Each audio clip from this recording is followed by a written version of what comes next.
How to close first sale. पहला sale कैसे close करें। काफ़ी सारे लोगों का ये क्वेरीज रहता है कि पहला सेल को कैसे क्लोज करें, बिकॉज 5-6 महीने से बिजनेस कर रहे हैं फिर भी एक भी सेल्स नहीं आया। और हमारे स्पॉन्सर ने हमको ये कहा था कि अगर तुम स्टार्ट करते हो तो तुमको 10 दिन में सेल्स आना शुरू हो जाएगा। बट अब तक एक भी सेल्स नहीं आया, तो समझ ही नहीं आ रहा कि कहाँ पे क्या छूट रहा है, क्या हम लैग कर रहे हैं जिससे हमारे पास सेल्स नहीं आ रही है।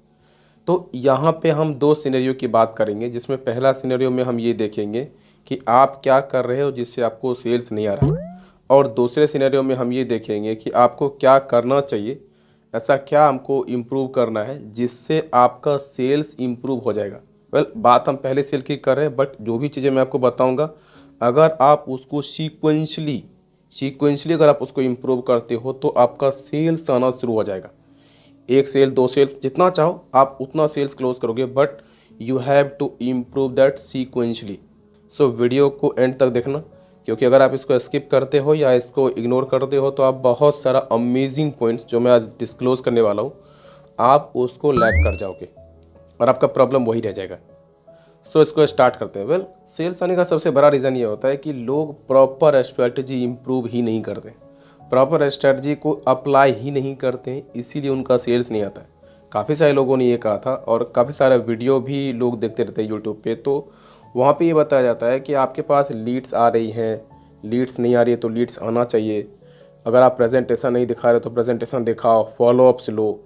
तो काफ़ी सारे लोगों ने ये हमको कहा था कि सर मैंने बहुत सारी चीज़ें देखा है जिसमें हमारे पास लीड्स भी आ रही हैं, प्रेजेंटेशन भी हम दिखा रहे हैं, फॉलोअप्स भी हो रही है, बातें भी चल रही हैं, फिर भी हमारे पास सेल्स नहीं आ रहा है। समझ ही नहीं आया कि हम कहाँ पे क्या छोड़ रहे हैं, क्या ऐसा हमसे छूट रहा है जिससे हमारे पास सेल्स नहीं आ रही है। लोग हमको ये कह रहे थे मैं तो आपका प्रोडक्ट परचेज़ ही नहीं कर सकता, मैं इंटरेस्टेड नहीं हूँ, ऐसे बहुत सारी चीज़ें लोग बोल के जा रहे हैं, बट वहाँ पे हमारा बहुत सारा टाइम वेस्ट हो रहा है। तो हमको समझ ही नहीं रहा कि ऐसा क्या स्ट्रेटजी हम अप्लाई करें जिससे हमारा सेल्स आना शुरू हो जाएगा। तो यहाँ पे सबसे पहले सिनेरियो की अगर हम बात करेंगे तो सबसे पहले सिनेरियो में पहला पॉइंट जो आता है वो होता है आपका प्रोफाइल। आप जिस भी बिज़नेस से बिलोंग करते हो, अगर आप एफिलिएट मार्केटिंग कर रहे हैं या फिर नेटवर्क मार्केटिंग कर रहे हो या आप फ्रीलांसिंग कर रहे हो, जो भी सर्विस आप दे रहे हो, जो भी बिज़नेस फील्ड से आप बिलोंग करते हो, उस बिज़नेस में आपका पहला चीज़ है जो है आपका प्रोफाइल, वो प्रॉपरली ऑप्टिमाइज्ड होना चाहिए। अभी काफ़ी सारे लोगों का मैंने प्रोफाइल खुद देखा था, जिसमें उनके प्रोफाइल में मैंने ये देखा कि उनका जो प्रोफाइल होता है वो इनकम्प्लीट होता है, अधूरा प्रोफाइल होता है। तो अगर आपका प्रोफाइल अधूरा है तो आप कुछ भी कर लो, आप चाहे कितना भी अच्छा कंटेंट डाल दो, आप चाहे कितने भी अच्छे क्वालिटी लीड को लेके आओ, वहाँ पे सेल्स क्लोज नहीं होगा। इसका फंडा क्या होता है कि प्रोफाइल जो आपका होता है, आपका प्रोफाइल एक शॉप होता है। जैसे आप मार्केट में देखते होंगे कि जो दुकान या फिर जो मॉल जितना ज़्यादा डेकोरेटेड होता है उसमें उतना ही ज़्यादा कस्टमर आते हैं। आपने ऐसा नोटिस किया होगा। या फिर आप अपना घर बनाते हो तो आपका घर जितना ज़्यादा डेकोरेटेड होता है, आपके घर की लोग उतनी ही बातें करते हैं कि इनका घर तो बहुत ज़्यादा सुंदर लगता है। तो आपका जो प्रोफाइल होता है वहाँ पे सेम चीज़ें अप्लाई होती हैं। अगर आपका प्रोफाइल इनकम्प्लीट है, अधूरा है, तो वहाँ पे लोगों का ट्रस्ट आप पे बनेगा ही नहीं। तो वहाँ पे आपका जो प्रोफाइल है वो कंप्लीटेड होना चाहिए, वो वेल ऑप्टिमाइज्ड होना चाहिए। क्योंकि काफ़ी सारे लोग का मैंने खुद देखा था कि प्रोफाइल जो वो रखते हैं वो इनकम्प्लीट रखते हैं और उनको ऐसा लगता है कि हमारा प्रोफाइल वेल सेटल्ड है, जबकि ऐसा कुछ नहीं होता है। तो आपका जो प्रोफाइल है उसको आपको कंप्लीट करना पड़ेगा, उसको वेल ऑप्टिमाइज करना पड़ेगा। जब तक आपने प्रोफाइल को प्रॉपरली ऑप्टिमाइज नहीं करोगे according to your business, according to your product और services whichever you have, तो वहाँ पे आपके पास लीड्स नहीं आएंगी। अगर आती भी है तो उसका आप पे ट्रस्ट ही नहीं होगा, ट्रस्ट नहीं होगा तो कोई भी आपका सर्विस नहीं लेगा। सो यहाँ पे आपको प्रोफाइल को सही करना पड़ेगा। And the second point is content. अभी लोग का क्या फंडा है कि लोगों को मैंने खुद देखा है कि लोग कंटेंट को सही नहीं कर रहे। काफ़ी सारे लोग ये कहते हैं कि सर हमारे पास सेल्स नहीं आ रही है, हमारे पास लोग आ ही नहीं रहे हैं। कुछ लोग का कहना है कि हमारे पास लोग तो आ रहे हैं बट प्रोडक्ट नहीं परचेज करते। तो वहाँ पे फंडा क्या होता है बॉस, कि आप अपना कंटेंट को सही नहीं करते हो। किसी का कहीं से कंटेंट उठाया, कहीं पे उठाया, कहीं से डाउनलोड किया, अपने प्रोफाइल पे चिपका दिया। तो आप किसी का भी कंटेंट उठा रहे हो, वहाँ पे मान के चलो कि मोटिवेशनल कंटेंट आपने उठाया और प्रोफाइल पे डाल दिया, तो जो कंटेंट आपने प्रोफाइल पे डाल रहे हो, अगर आप मोटिवेशनल कंटेंट ही अपने प्रोफाइल पे डालते हैं तो मोटिवेशनल कंटेंट तो लोग को ईजिली मिल जाएगा ना। वो तो गूगल पे सर्च करके भी मोटिवेशनल कंटेंट देख सकते हैं। तो वही चीज़ वो गूगल पे भी देख रहे हैं, वही चीज़ वो आपके प्रोफाइल पे भी देख रहे हैं। तो आपका जो ऑडियंस है उसको क्या वैल्यू आप प्रोवाइड कर रहे हो? जब तक किसी भी पर्सन की प्रॉब्लम के ऊपर आप काम नहीं करते हो, मैं ये चीज़ें बार बार बोलता हूँ कि किसी भी पर्सन के जब तक आप प्रॉब्लम के ऊपर काम नहीं करोगे, वो पर्सन आप पे ट्रस्ट नहीं करने वाला है। आपको देखना पड़ेगा कि हमारा जो ऑडियंस है, जिस भी कम्युनिटी को हम टारगेट कर रहे हैं, वो जो कम्युनिटी है किस प्रॉब्लम को वो फेस कर रहा है डेली बेसिस पे। अगर आप MMO नीश से हो, यानी मेक मनी ऑनलाइन के नीश से हो, नेटवर्क मार्केटिंग करते हो और फ्रीलांसिंग कर रहे हो, जो भी चीज़ें आप कर रहे हो, आपको देखना पड़ेगा कि आपका जो ऑडियंस है वो आपसे क्या डिमांड कर रहा है, उसका मार्केट में क्या डिमांड है। आपको उनके डिमांड के बेस पे चलना पड़ेगा। तो काफ़ी सारे लोग का मैंने कंटेंट खुद देखा था कि वो मोटिवेशनल कंटेंट या तो प्रमोशनल कंटेंट अपने प्रोफाइल पे डाल के बैठे हैं। बहुत सारा लोग प्रमोशनल कंटेंट अपने प्रोफाइल पे डाल रहे हैं, रैंडमली डालते चले जाते हैं और उनको ऐसा लगता है कि हम लोग को वैल्यू प्रोवाइड कर रहे हैं। वैल्यू प्रोवाइड करने का मतलब ये होता है कि आप अगर किसी पर्सन की प्रॉब्लम को सोल्यूशन दे रहे हो तो आप उसे वैल्यू प्रोवाइड कर रहे हो। फॉर एग्जांपल ये वीडियो मैं शूट कर रहा हूँ, अगर आप इस वीडियो को देख रहे हो तो यहाँ पे हम आपको वो प्रॉब्लम सॉल्व करने की कोशिश कर रहे हैं जिस प्रॉब्लम को आप यूट्यूब पे, गूगल पे मैक्सिमम टाइम सर्च कर चुके हो। जब तक आप किसी भी पर्सन के प्रॉब्लम के ऊपर काम नहीं करोगे, किसी भी पर्सन को आप सॉल्यूशन प्रोवाइड नहीं करोगे, वो पर्सन आपके पास आएगा नहीं, आपके पास आने ही नहीं वाला है, आप पे ट्रस्ट भी नहीं करेगा।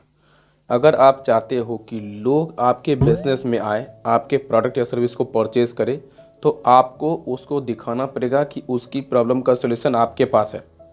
और वो चीज़ आप कंटेंट के बेस पे ही दिखा सकते हो।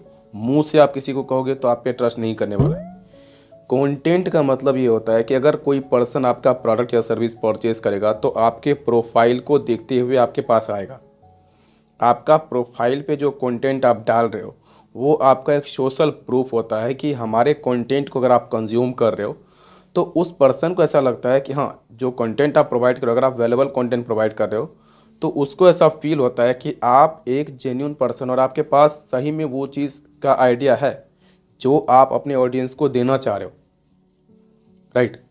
क्योंकि अगर आप वैल्यूएबल कंटेंट प्रोवाइड करोगे तो उससे सामने वाले पर्सन का प्रॉब्लम सॉर्ट आउट होगा।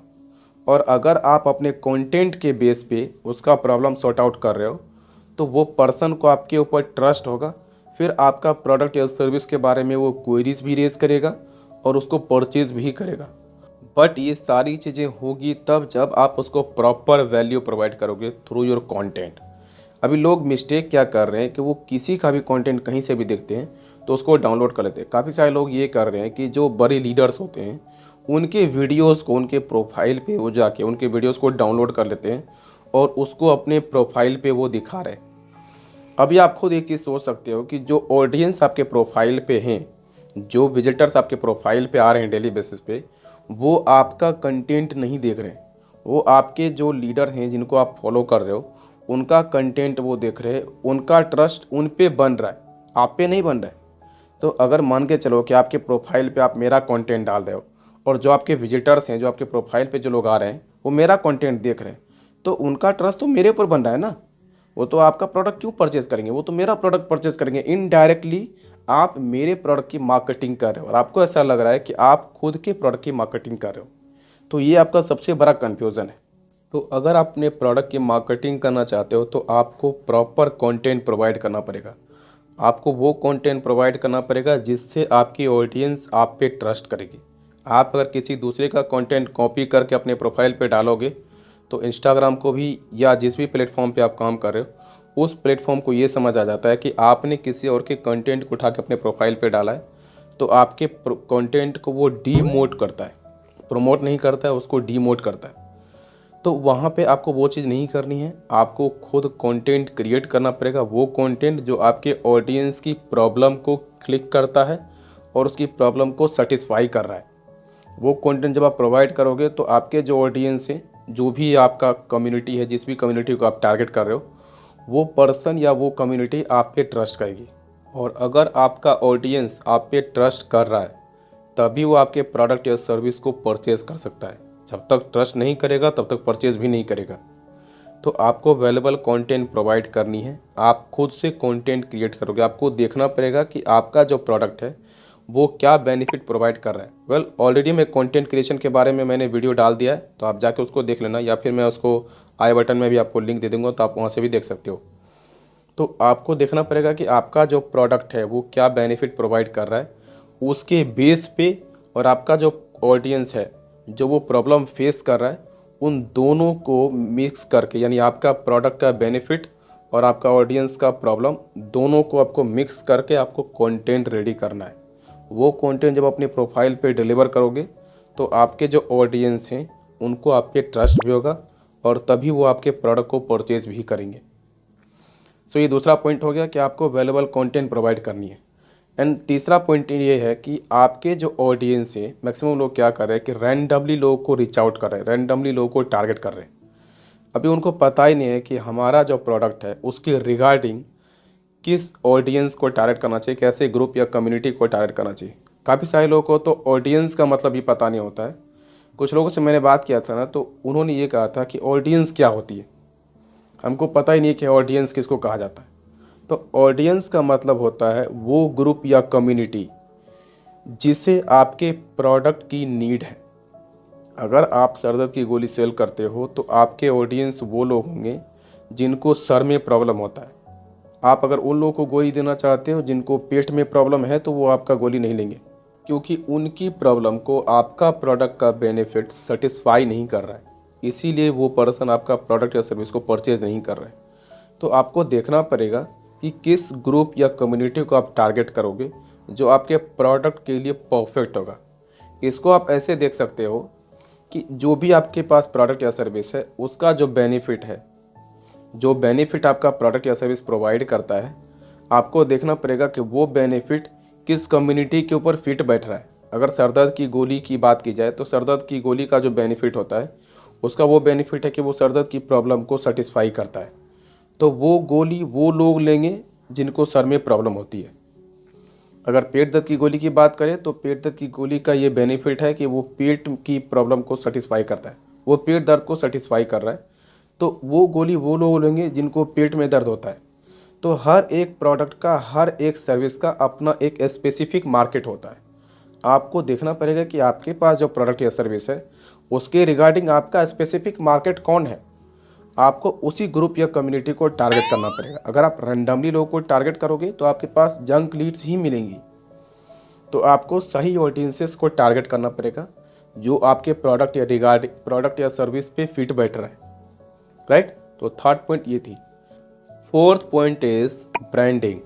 अभी ब्रांडिंग का फंडा क्या है कि काफ़ी सारे लोगों का ब्रांडिंग इम्प्रूव नहीं होता है, इसीलिए उनका सेल्स नहीं आ रहा है। सेल्स में ब्रांडिंग का सबसे इम्पोर्टेंट रोल होता है। अगर आपकी ब्रांडिंग इम्प्रूव नहीं होती है तो कोई भी पर्सन आप पे ट्रस्ट नहीं करेगा। वो ट्रस्ट ब्रांडिंग के बेस पे ही होता है। आप जितने भी बड़े लीडर को आप देखते होंगे, जितने भी बड़े लीडर को आप देख रहे हो, लोग उनका प्रोडक्ट या सर्विस इजीली परचेज कर लेते हैं। रीज़न ये है कि उन्होंने अपनी ब्रांडिंग को काफ़ी बड़े लेवल पे एक्सपेंड किया है, इसीलिए लोग उनका प्रोडक्ट या सर्विस को परचेज कर लेते हैं। तो आपको अपनी ब्रांडिंग को इम्प्रूव करना पड़ेगा। जब तक अपनी ब्रांडिंग को इम्प्रूव नहीं करोगे कोई भी पर्सन आपका प्रोडक्ट या सर्विस परचेज नहीं करने वाला है। वेल अभी लोग क्या कर रहे हैं कि अपनी ब्रांडिंग के ऊपर वो फोकस नहीं कर रहे हैं, वो रैंडमली काम करते जा रहे हैं। उनका फोकस सिर्फ और सिर्फ सेल्स पे होता है कि हमारा सेल्स कैसे आएगा, और इसी चक्कर में वो ब्रांडिंग को भूल जाते हैं। तो जब तक आप ब्रांडिंग को इम्प्रूव नहीं करोगे आपका सेल्स रेशियो इम्प्रूव नहीं करने वाला है। तो वहाँ पे आपको अपनी ब्रांडिंग के ऊपर काम करना पड़ेगा, अपनी ब्रांडिंग को इंक्रीज़ करना पड़ेगा, क्योंकि ब्रांडिंग ही एक ऐसा चीज़ है जिससे आपकी ऑडियंस आप पे ट्रस्ट करती है, जिससे आपकी ऑडियंस अपने आप को आपसे रिलेट करेगी। जब तक आपकी ऑडियंस खुद को आपसे रिलेट नहीं करेगी आपका प्रोडक्ट या सर्विस परचेज नहीं करेगी। तो आपको देखना पड़ेगा कि आपका जो ऑडियंस है वो क्या प्रॉब्लम फेस कर रहा है, उसके रिगार्डिंग आप सॉल्यूशन प्रोवाइड करोगे अपने प्रोफाइल पे, तो वहाँ पे स्लोली आपका ब्रांडिंग इंप्रूव होना शुरू हो जाएगा। ब्रांडिंग के ऊपर मैंने वीडियोस बना के डाल दिया है कि ब्रांडिंग क्या होती है और कैसे इंप्रूव किया जाता है, वो आपको मिल जाएगा चैनल पे, तो आप जाके उसको देख लेना, उसको मिस नहीं करना, क्योंकि वो आपके सेल्स में काफ़ी ज़्यादा इम्पैक्ट डालती है। तो ब्रांडिंग को आपको इम्प्रूव करना है, right. Then fifth one is lead management. मैंने लीड जनरेशन की बात नहीं की है बिकॉज आपका ये कहना है कि हमारे पास लीड्स आ रही हैं बट सेल्स नहीं आ रहा है, इसलिए मैंने लीड जनरेशन की बात नहीं की है। तो यहाँ पे पांचवा जो है वो है लीड मैनेजमेंट। अभी काफ़ी सारे लोगों को लीड मैनेजमेंट का मतलब ही नहीं पता होता है। लीड मैनेजमेंट का मतलब ये होता है कि जो भी लीड्स आपके पास आ रही हैं आपको उसको मैनेज करना पड़ेगा सही से। अभी काफ़ी सारे लोग का ये कहना है कि हमारे पास जो लीड्स आती हैं वो जिस तरीके से आती है उसी तरीके से चली भी जाती है, क्योंकि आप उसको सही तरीके से मैनेज नहीं करते हो, इसीलिए आपकी लीड्स आपको छोड़ के जा रही है। आपको लीड को मैनेज करना पड़ेगा। जो भी लीड्स आपके पास आ रही हैं आपको उसका डेटा कलेक्ट करना पड़ेगा। उसका क्या डेटा है, कहाँ से वो बिलोंग करता है, क्या कर रहा है, क्या प्रोफेशन है, वो डेटा आपको कलेक्ट करना पड़ेगा। आपको उससे क्या बातें हुई थी, कब हुई थी, किस टाइम पे हुई थी, क्या बोला था उसने, आपने क्या बोला था, वो सारी चीज़ों को आपको ध्यान में रख के आपको सीक्वेंसली काम करना पड़ेगा। That is called lead management. तो आपको अपने लीड को सही से मैनेज करना पड़ेगा। उसका क्या प्रॉब्लम है, क्या वो चाह रहा है आपसे, क्यों वो आपके पास आया है, उसका आपके पास आने का क्या रीज़न है, वो सारी चीज़ों को आपको सीक्वेंसली ध्यान में रखना पड़ेगा। आपको बारीकी से चलना पड़ेगा उसके नीड के अकॉर्डिंग। आप अपने हिसाब से नहीं चलोगे, आप अपने लीड की नीड के हिसाब से चलोगे, तब जाके आपके पास जो लीड्स आ रही है वो आपके साथ बनी रहेगी, अदरवाइज वो आपको ब्लॉक करके चली जाएगी। तो लीड मैनेजमेंट को अगर आप सही से इम्प्रूव नहीं करोगे आपके पास बहुत सारा लीड छोड़ के जाने वाला है। Then sixth one is lead filtering. अब लीड फिल्टरिंग क्या होती है? काफ़ी सारे लोग ये सोचते हैं कि लीड फिल्टरिंग का मतलब क्या होता है। लीड फिल्टरिंग का सीधा सा मतलब होता है कि जो लीड्स आपके पास आ रही हैं उसको आप फिल्टर करते हो, मतलब उसको आप छानते हो। जैसे फिल्टर होती है घर में छन्नी जिसमें आप चाय छानते हैं, उसी तरीके से लीड फिल्टरिंग होता है। जो भी लीड्स आपके पास आ रही है आप उसको फिल्टर करते हो, जिसमें क्वालिटी लीड को आप अलग करते हो और जंक को अलग करते हो, दोनों को आप साइड करते हो। That is called lead filtering. अभी काफ़ी सारे लोग मिस्टेक क्या कर रहे हैं कि जो भी लीड्स उनके पास आ रही हैं वो सबको एक तरफ से फॉलोअप ले रहे हैं। उसमें कौन जंक है, कौन क्वालिटी है, किसके ऊपर टाइम देना चाहिए, किसके ऊपर टाइम नहीं देना चाहिए, उनको कुछ भी पता नहीं है। वो रैंडमली काम करते जा रहे हैं, सबको एक तरफ से फॉलोअप ले रहे हैं। काफ़ी सारे लोगों का ये कहना है कि सर हमारे पास ब्रॉडकास्ट में इतनी सारी लीड्स पड़ी हैं कि हमको टाइम ही नहीं मिलता है कि हम एक बार देखें, बट वहाँ से हमारे पास एक भी सेल्स नहीं आ रहा है। हमारे ब्रॉडकास्ट में 2-2 हज़ार 3-3 हज़ार लीड्स पड़ी होती हैं, बट हमारे को सेल्स नहीं आता, एक भी सेल्स नहीं आ रहा है। कोई लीड्स हमारा मैसेज ना देख रहा है, ना रिप्लाई कर रहा है, ना सीन कर रहा है, कुछ भी नहीं करता है। समझ ही नहीं आता कि क्या कहाँ पे क्या मिस्टेक कर रहे हैं। तो ये चीज़ तभी हो रहा है जब आप लीड को फिल्टर नहीं कर पा रहे हो। जो भी लीड्स आपके पास आ रही हैं आपको देखना पड़ेगा, जिस भी कम्युनिटी को आप टारगेट कर रहे हो वो पूरी ग्रुप या पूरी कम्युनिटी आपका प्रोडक्ट परचेज नहीं करेगा। कीप इट माइंड, कोई भी कम्युनिटी, पूरी कम्युनिटी आपका प्रोडक्ट या सर्विस को परचेज नहीं करने वाला है। उसी में से कुछ ही लोग ऐसे होंगे जो क्वालिटी लीड्स होंगे, वो आपके प्रोडक्ट को परचेज करेंगे। तो जो भी लीड्स आपके पास आ रही हैं आपको अपनी लीड को फिल्टर करना पड़ेगा, क्वालिटी को अलग और जंक को अलग करना पड़ेगा। तो आप जो फॉलोअप ले रहे हो या बातें जिससे आप कर रहे हो, जिस भी लीड के ऊपर आप टाइम दे रहे हो, वो क्वालिटी लीड होनी चाहिए, न कि जंक लीड। तो जंक के ऊपर आपका टाइम वेस्ट होने वाला है। तो वहाँ पे जब तक आप लीड को फिल्टर नहीं करोगे आपके पास क्वालिटी लीड नहीं आएंगे और आपका जो प्रॉब्लम है ये ऐसे ही चलता रह जाएगा।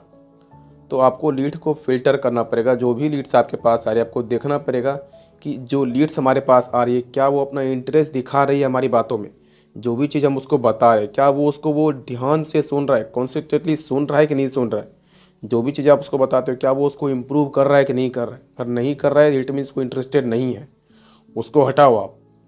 जो इंटरेस्टेड है, जो पर्सन बार बार क्वेरीज रेज कर रहा है, जो क्यूरियस है, इट मीन्स वो पर्सन क्वालिटी लीड हो सकता है। वो पर्सन आपके प्रोडक्ट या सर्विस के बारे में सही में इंटरेस्टेड है। तो उस पर्सन के ऊपर आपको टाइम देना चाहिए। अगर आप क्वालिटी लीड को टाइम नहीं दोगे, अगर आप जंक पे ही आपका मैक्सिमम टाइम चला जाएगा, तो आपका बिजनेस सस्टेन नहीं करेगा। उसके लिए आपको लीड को फिल्टर करना पड़ेगा, right. Then seventh point is nurturing. अब नर्चरिंग क्या होती है? नर्चरिंग का सिंपल मीनिंग होता है जो भी लीड्स आपके पास आ रही है आप उसको नर्चर करते हो। मतलब ये कि जो लीड्स आपके पास आ रही है वो 3 तरीके की होती है। पहला कोल्ड लीड, ये सारे लोग जानते होंगे। पहला कोल्ड लीड होता है, दूसरा वार्म लीड होता है, तीसरा हॉट लीड होता है। जब भी क्लोज होगा मैक्सिमम 80-90% हॉट लीड ही क्लोज होती है। वार्म लीड्स भी क्लोज होता है बट कोल्ड कभी क्लोज नहीं होता है। तो आपके पास जो लीड्स आ रही हैं आपको देखना पड़ेगा कि उस लीड के पास आपके बारे में कितना इन्फॉर्मेशंस है, वो आपके बारे में कितना जान रहा है। उसी बेस पे आपको ये पता चलेगा कि जो लीड्स आपके पास आ रही है वो कोल्ड है, वार्म है या हॉट है, राइट। क्योंकि काफ़ी सारे लोग क्या कर रहे हैं, मिस्टेक उनका क्या होता है कि वो सारे लीड को एक ही तरीके से पिच मारते हैं, सबको इमीडिएटली अप्रोच कर देते हैं कि भाई मेरा जो प्रोडक्ट या सर्विस है आप उसको परचेज कर ही लो हाथ हाथ। और इसी चक्कर में उनकी जो लीड्स है उनको ब्लॉक करके चली जाती है। तो आपके पास जो लीड्स है आपको उसको नर्चर करना पड़ेगा। अब नर्चर कैसे करोगे वो भी समझ लो। जो लीड्स आपके पास आ रही है सबसे पहले आपको देखना पड़ेगा कि उसके पास आपके बारे में कितनी इन्फॉर्मेशंस है, वो आपके बारे में क्या क्या जानता है, आपको वो जानना पड़ेगा, पहली चीज़। दूसरी चीज़, आपको उसका प्रॉब्लम फाइंड आउट करना पड़ेगा कि वो प्रॉब्लम किस प्रॉब्लम के लिए, किस प्रॉब्लम का सॉल्यूशन लेने के लिए वो आपके पास आया है, आपको वो देखना पड़ेगा। और स्लोली स्लोली स्लोली स्लोली आपको उसको वैल्यू प्रोवाइड करना पड़ेगा, तभी वो कोल्ड से वार्म में एंड वार्म से हॉट में कन्वर्ट होगा। तो जब तक वो हॉट में कन्वर्ट नहीं होगा तब तक क्लोज नहीं होगा। तो आपको उसको ग्रेजुअली वैल्यू प्रोवाइड करना है, स्लोली स्लोली आप उसको वैल्यू प्रोवाइड करोगे, देन वो cold to warm and warm to hot में कन्वर्ट हो जाएगा। जब वो हॉट में कन्वर्ट होगा देन आप उसको पिच मारोगे तभी क्लोज होगा। और वो चीज़ तब होगा जब आप उसको स्लोली स्लोली वैल्यू प्रोवाइड करोगे।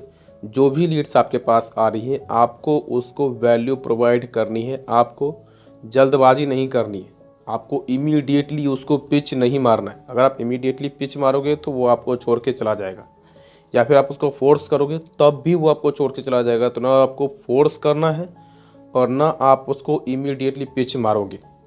तो आप उसको ग्रेजुअली वैल्यू प्रोवाइड करोगे तब जाके वो उसको आप पे ट्रस्ट होगा, और जब आप पे ट्रस्ट होगा तब वो हॉट में कन्वर्ट होगा तभी क्लोज होगा।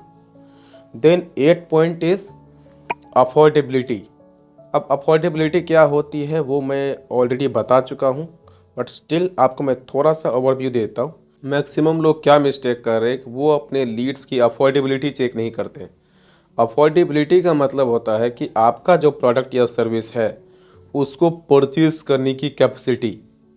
जब तक आपके ऑडियंस में, जब तक आपके लीड्स में आपके प्रोडक्ट या सर्विस को परचेज करने की कैपेसिटी नहीं होगी वो आपका प्रोडक्ट या सर्विस को परचेज नहीं कर सकता। इसीलिए उसकी अफोर्डेबिलिटी चेक की जाती है कि उसका अफोर्डेबिलिटी अगर आप चेक करोगे तो वहाँ पे आपको पता चल जाएगा कि ये जो पर्सन है ये हमारे प्रोडक्ट या सर्विस को परचेज कर सकता है।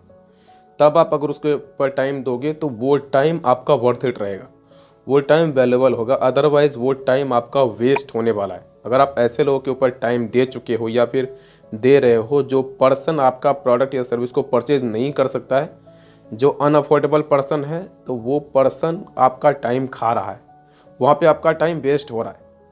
तो जो भी लीड्स आपके पास है आपको उसका अफोर्डेबिलिटी चेक करना पड़ेगा कि ये पर्सन हमारे प्रोडक्ट या सर्विस को परचेज कर सकता है कि नहीं कर सकता है, वो चीज़ आपको देखना पड़ेगा। जब तक आप अपनी लीड्स की अफोर्डेबिलिटी चेक नहीं करोगे आपका बहुत सारा टाइम वेस्ट हो रहा है, और वेस्ट होगा जब तक आप उसकी अफोर्डेबिलिटी चेक नहीं करोगे तब तक।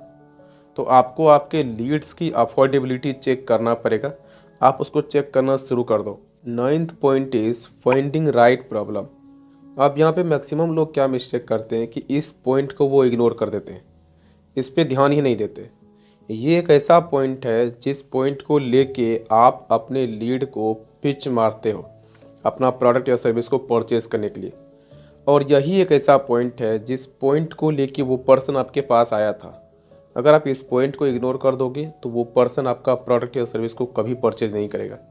इसको आप ऐसे समझो, जैसे आप किसी मेडिसिन शॉप पे जाते हो और आप उसको ये कहते हो कि हमको आप सर दर्द की गोली दीजिए, और वो आपको पेट दर्द की गोली देने लगे। वो आपको ये कहे कि ये पेट दर्द की गोली, इसको आप खरीद लो खरीद लो खरीद लो। तो आपको ऐसा लगेगा कि ये जो पर्सन है, ये जो शॉपकीपर है, इसको मेडिसिन के बारे में सही से आइडिया नहीं है, ये फ्रेशर्स है, इसको कुछ आइडिया है ही नहीं। तो आप उससे मेडिसिन कभी परचेज नहीं करोगे। ऑन द सेम थिंग ये चीज़ आपके साथ हो रही है। आपके पास जो ऑडियंस है, आपके पास जो लीड्स आ रही हैं, उसका राइट प्रॉब्लम को आप फाइंड आउट नहीं कर रहे हो, और जब आप पिच मारते हो तो वो पर्सन आपको रिजेक्ट कर देता है, वो आपको रिजेक्शन देके चला जाता है। रीज़न यही है कि आप उसका सही प्रॉब्लम यानी सही रीज़न को आप फाइंड आउट नहीं कर रहे हो, इसीलिए वो पर्सन आपको रिजेक्शन देके जा रहा है, वो आपको उल्टा सीधा पट्टी पर आके वो निकल जाता है। तो आपको देखना पड़ेगा कि जो भी लीड्स आपके पास आ रही हैं, जो लोग आपके पास आ रहे हैं, उनका क्या प्रॉब्लम है, किस प्रॉब्लम को वो फेस कर रहे हैं अभी। आपको उनके राइट प्रॉब्लम को ट्रैक करके तब आप उनको पिच मारोगे, तो वो पर्सन को लगेगा कि हाँ ये सही बोल रहा है। जब तक आप उनका सही प्रॉब्लम को फाइंड आउट नहीं करोगे, वो पर्सन आपके प्रोडक्ट या सर्विस को इग्नोर करता चला जाएगा। तो आपको उनका सही प्रॉब्लम क्या है, किस प्रॉब्लम के लिए वो उनके पास वो आपके पास आया है, आपको वो चीज़ देखना पड़ेगा, तभी आप उसको पिच मारोगे। 10th point is not understanding the value of your products. अब यहाँ पे क्या हो रहा है कि जो आपका कस्टमर है, जिसको जब आप पिच मार देते हो, तो वहाँ पे लोग आपका प्रोडक्ट परचेज नहीं करते हैं। इसमें मैक्सिमम रीज़न ये भी होता है कि उस पर्सन को आपके प्रोडक्ट की वैल्यू नहीं पता होती है। आपके पास जो प्रोडक्ट या सर्विस है, उसको वैल्यू नहीं पता होता है कि वो प्रोडक्ट उसकी लाइफ में किस तरह से वैल्यू ऐड कर सकता है, इसलिए वो उसको रिजेक्ट कर देता है। तो यहाँ पे आपको क्या करना पड़ेगा, जो भी आपके पास प्रोडक्ट या सर्विस है, उसका जो बेनिफिट है, उससे उसको अवेयर करना पड़ेगा। फॉर एग्जांपल, अगर आप मेडिसिन शॉप पे जाते हो मेडिसिन लेने के लिए, तो मेडिसिन का प्राइस महंगा होता है थोड़ा सा, बट स्टिल आप उसको परचेज करते हो। रीज़न ये है कि आपको उसका वैल्यू पता है कि इस मेडिसिन से मेरा जो प्रॉब्लम है वो सॉल्व हो जाएगा, इसलिए आप उसको परचेज करते हो। अगर उसका जो वैल्यू है, अगर वो वैल्यू आपकी प्रॉब्लम को अगर सेटिस्फाई नहीं कर रहा है, अगर वो मेडिसिन आपकी प्रॉब्लम को सॉल्व नहीं करता है, तो क्या आप उसको परचेज करोगे? आप उसको कभी परचेज नहीं करोगे। ऑन द सेम थिंग ये चीज़ आपको करनी है। जो आपके पास कस्टमर आ रहा है, आपका जो प्रोडक्ट या सर्विस है, आपको उसको उसकी वैल्यू को आपके कस्टमर को समझाना पड़ेगा कि हमारा जो प्रोडक्ट या सर्विस है, ये आपकी लाइफ में इस तरह से वैल्यू ऐड कर सकता है, आपकी प्रॉब्लम को वो इस तरह से सेटिस्फाई कर सकता है, इसलिए आपको इसको परचेज़ करना है। तब जाके वो पर्सन आपका प्रोडक्ट को परचेज़ करेगा। जैसे मेडिसिन अगर आप लेते हो, तो आपको समझ आता है पहले से ही कि ये जो मेडिसिन है, इससे हमारा प्रॉब्लम सॉल्व हो जाएगा। तो भले ही उसका प्राइस 5 रुपया हो या 5,000 हो, आप उसको परचेज़ करते हो। बट लोग आपके प्रोडक्ट को परचेज़ नहीं कर रहे, रीज़न ये है कि आपकी प्रोडक्ट की वैल्यू उसको पता नहीं है। तो आपको उसकी प्रोडक्ट की जो वैल्यू है, आपको अपने ऑडियंस को वो चीज़ दिखाना पड़ेगा कि हमारे प्रोडक्ट का ये वैल्यू है, ये वैल्यू आपकी लाइफ में वो ऐड करेगा, तो आपका जो प्रॉब्लम है वो सॉल्व हो जाएगा, तब जाके उसको वो परचेज़ करेगा। The final point is pitching plus offering. अब जब आप पिच मारते हो अपने कस्टमर को, जो भी कस्टमर आपके पास है, जब आप उसको पिच मारते हो, साथ ही साथ आपको उसको एक ऑफ़र मारना है। अब अगर वो ऑफ़र आपके प्रोडक्ट या सर्विस के साथ इंक्लूडेड नहीं है, तो आपको ऑफ़र को क्रिएट करना पड़ेगा, बिकॉज़ लोग फ्री में लेना पसंद करते हैं। अगर उसको फ्री की चीज़ें दो तो उसको ज़्यादा अच्छा लगता है। तो अगर आप उसको साथ ही साथ कुछ ऑफ़र मार रहे हो, तो आपका प्रोडक्ट को परचेज़ करने की प्रोबेबिलिटी बढ़ जाती है। इसको होता क्या है कि इसको आप ऐसे समझो, जैसे अगर आप मॉल जाते हैं, अगर आप कहीं पे किसी भी मॉल में अगर आप शॉपिंग करने जाते होंगे, तो आपने नोटिस किया होगा कि आपके मॉल में जो भी चीज़ आप परचेज़ करना चाहते हो, वहाँ पे लिखा होता है up to 70% off, up to 90% off. ये मार्केटिंग का फंडा है। वहाँ पे क्या होता है कि अगर आप उसको 90% ऑफ दे रहे हो, तो वो पर्सन को लगता है कि इसमें सही में 90% ऑफ है, बट ऐसा कुछ रियल में ऐसा कुछ होता नहीं है। 200 का प्रोडक्ट रहता है, उसी पे उन्होंने चिपका दिया कि 90% ऑफ, तो उनको लगता है कि इसका तो प्राइस बहुत ज़्यादा है, और इसलिए उसकी मार्केटिंग इतनी तगड़ी होती है कि वो प्रोडक्ट या सर्विस धड़ल्ले से सेल होता है, लोग उसको इमीडिएटली परचेज़ कर लेते हैं। ऑन द सेम थिंग, जब ये चीज़ आप करोगे, तो आपका प्रोडक्ट का सेल रेट बढ़ जाएगा। तो जब आप एडिशनली कुछ फ्री में देना शुरू कर देते हो तो आपके जो कस्टमर है उनको ऐसा फील होता है कि ये जो प्रोडक्ट या सर्विस है इसका हमको पेमेंट लग रहा है, बट इसके साथ ही साथ हमको बहुत सारी चीज़ें फ्री ऑफ कॉस्ट मिल रही है, तो कहीं ना कहीं ये चीज़ें हमारे लिए काफ़ी ज़्यादा बेनिफिशियल है। हम पैसा तो लगा रहे हैं, हमारा हमारा जो पैसा है वो प्रोडक्ट के रिगार्डिंग जा रहा है, बट एडिशनली जो चीज़ हमको फ्री में मिल रही है वो उसका हमको पैसा नहीं लग रहा है, वो हमको फ्री ऑफ कॉस्ट मिल रहा है, तो लेने में कोई बुराई नहीं है, इसलिए लोग उसको परचेस कर लेते हैं।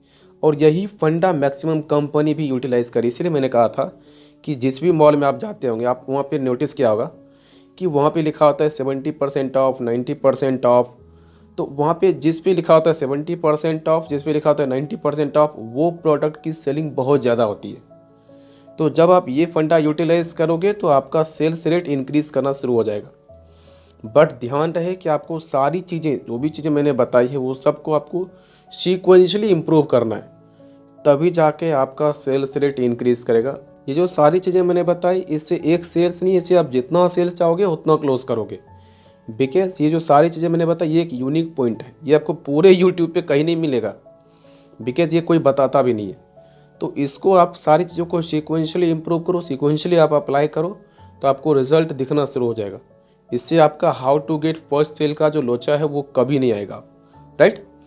बट यहाँ पे मैक्सिमम टाइम क्या होता है कि लोगों का जो फोकस होता है वो सेल्स पे होता है कि हमारा सेल्स कैसे क्लोज होगा, हम ऐसा क्या करें जिससे हमारा सेल्स आना शुरू हो जाए।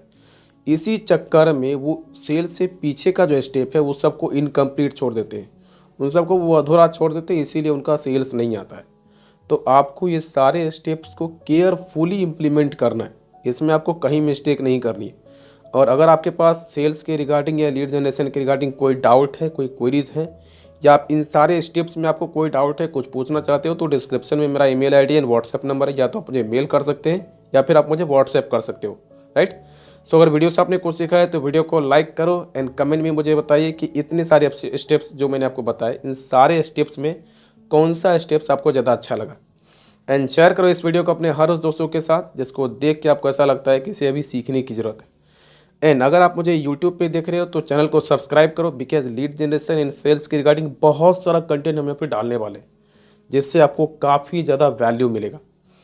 बट अगर आप मुझे इंस्टाग्राम पे देख रहे हो तो अभी मुझे फॉलो करो, क्योंकि वहाँ पे भी हम लीड जनरेशन एंड सेल्स के रिगार्डिंग बहुत सारा कंटेंट डाल चुके हैं और बहुत सारा कंटेंट हम डालने वाले हैं जिससे आपको काफ़ी ज़्यादा सपोर्ट मिलने वाला है।